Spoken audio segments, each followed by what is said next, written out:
Hello, and welcome to another Lumberjack guide for free-to-play OSRS. In this video, we're going to be looking at the mechanics behind OSRS Magic Combat.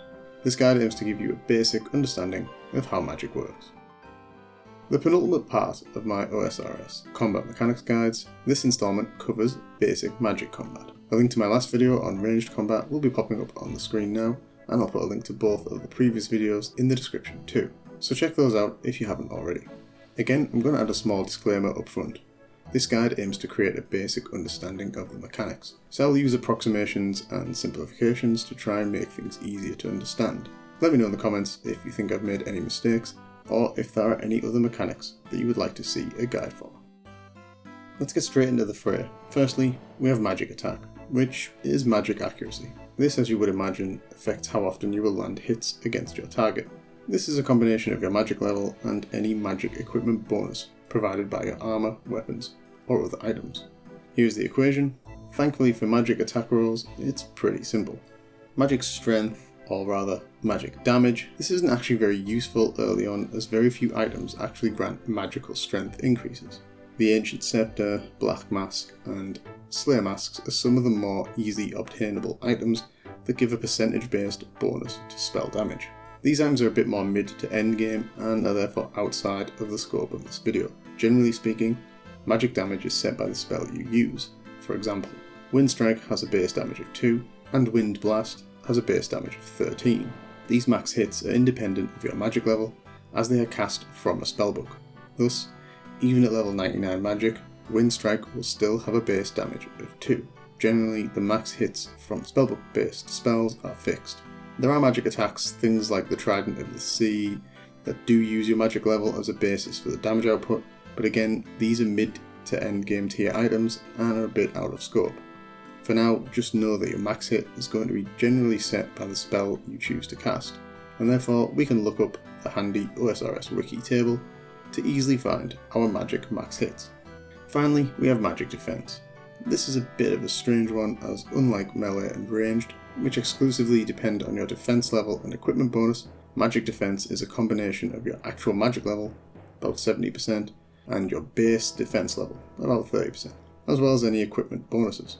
As you can see, it's similar to the defense calculation we've used before. The caveat here is that for monsters, it's not based on their defense level, it's their magic level and their magic defense bonus, if any. We'll cover this later. Magic equipment is pretty similar to ranged and melee in that the bonuses are provided by equipped items such as armor, weapons, necklaces, etc. There are, however, two key differences. Firstly, like ranged, spells generally require ammunition in the form of runes. For example, Wind Strike requires a Mind Rune and a Wind Rune. These need to be farmed from drops, rune crafted or bought from magic stores and or the GE. Secondly, you can only auto-cast magic by equipping a staff or similar. These staffs usually provide other magical bonuses, such as an infinite supply of certain runes, i.e. a Staff of Air provides infinite air runes, thus it's highly recommended that you obtain a set of staffs before training magic, as auto-casting is a must and it will save money and inventory slots. Please like the video and support my content. Thank you, Noble Knight. Base level magic attacks award XP, based on the spell cast, plus additional magic and HP XP for any damage done. Unlike melee and ranged attacks which require a weapon, spellbook magic can be cast using manual clicks and has no attack style. You can access magic attack options by equipping a magical staff weapon. Once equipped, you can select a spell to auto cast as long as you have the runes. This again offers no additional benefit other than allowing you to auto attack or auto retaliate with a spell from the spellbook you have equipped. So as with manual casting, XP is awarded based on the spell XP plus additional XP for magic and HP based on any damage dealt. The final option with an equipped staff is defensive casting. This is basically the same as the previous auto casting option, except the XP for damage is split between magic, HP and defense. There are no invisible bonuses for magic casting unless using a powered staff. Powered staffs allow players to cast in accurate or long-ranged styles. Accurate offers an invisible +3 magic levels, while long-ranged offers a +1 magic and +3 defense levels, also invisible. Long-ranged also offers a +2 increase to the range of magical attacks. In general, all magic attacks have a casting speed of 5 ticks.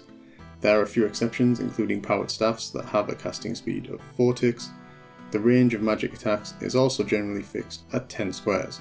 This obviously mainly applies to combat spells. Some powered staffs have lower ranges and can attack in the long range style to boost it. As with ranged, the maxed range is 10. If a weapon or attack already has a range of 10, then the long ranged style will provide no additional range bonus. As with all these guides, high DPS is the ultimate aim, as this offers us the most XP per hour. Unlike melee and ranged, spells tend to have a fixed speed and max hit. Thus DPS is more dependent on the spell and enemy choices, with magic level increasing accuracy and unlocking higher damage spells, so more DPS. To work out your exact DPS, the equations on the screen now will show you how to do this.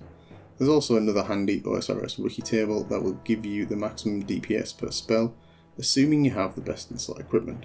However, as before, I don't recommend you do this, as it's a bit of a time sink and probably only worth doing to compare mid to end game equipment combinations, check training enemies, etc.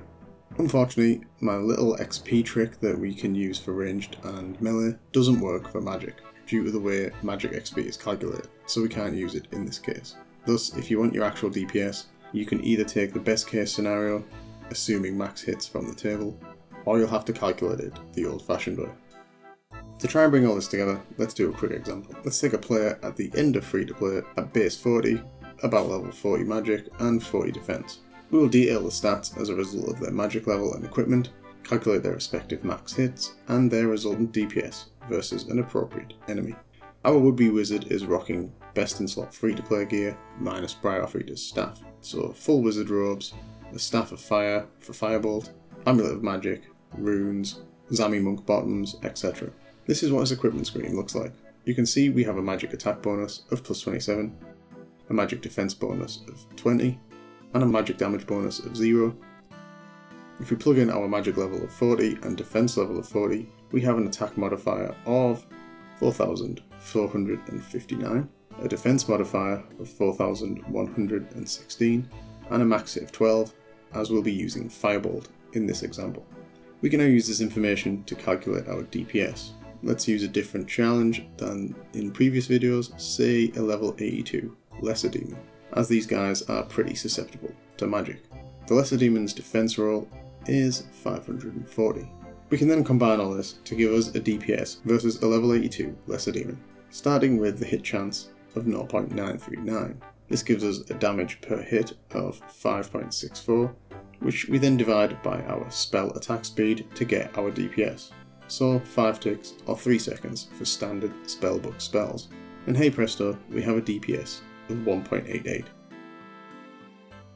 And that brings us to the end of this video. I hope that this whistle stop guide of OSRS Magic Combat is useful and helped to shed some light on what's happening behind the scenes and how you can maximise your character's performance. Please leave a comment with any feedback or questions, as I'm keen to hear them. And all that's left for me to say is I've been the Lumberjack Knight, peace out and thanks for watching.